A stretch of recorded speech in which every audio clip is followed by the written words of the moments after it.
wondered, this is such a big house. If we buried it, they'll never find it. Probably get more interest that way. I come to the new business. I like to open up to any old business at all. At all. Nobody's old.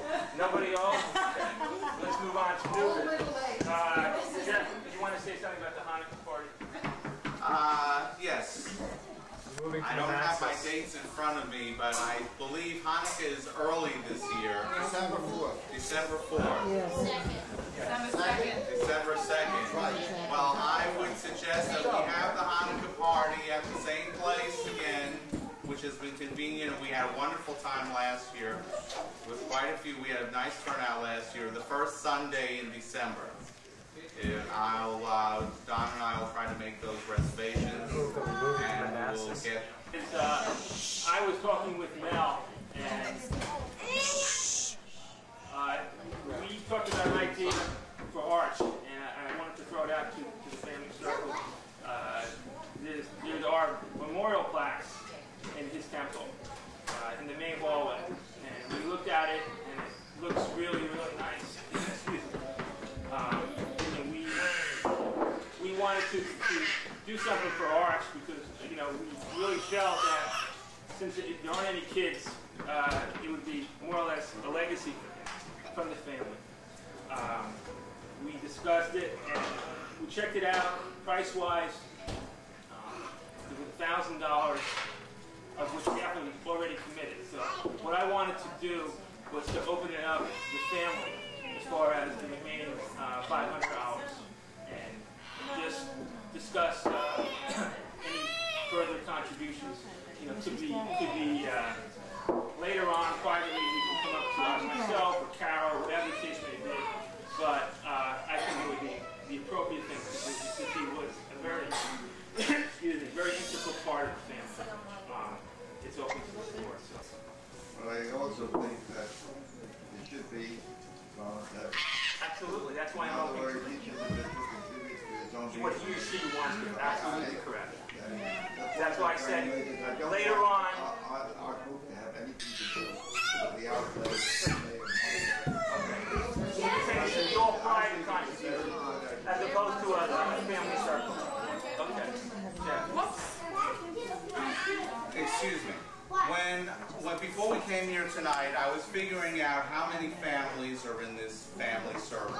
And we're in excess of 20 or 25 families.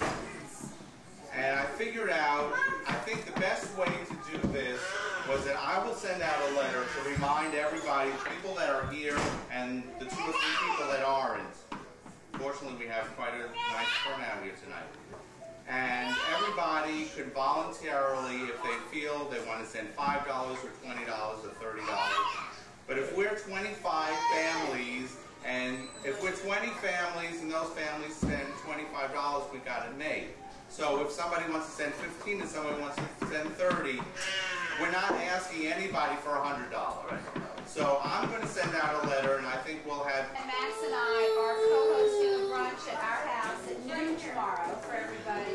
And we have directions and a map and whatnot. Max has them somewhere. And we will pass them out at the whatever. We'll have them. But there's something, can I mention something else that I thought was really interesting? I was at a meeting at our temple a couple of weeks ago, a family concern meeting, and one of the topics that the rabbi was talking about was schisms in families. In fact, that was his sermon for Rosh Hashanah.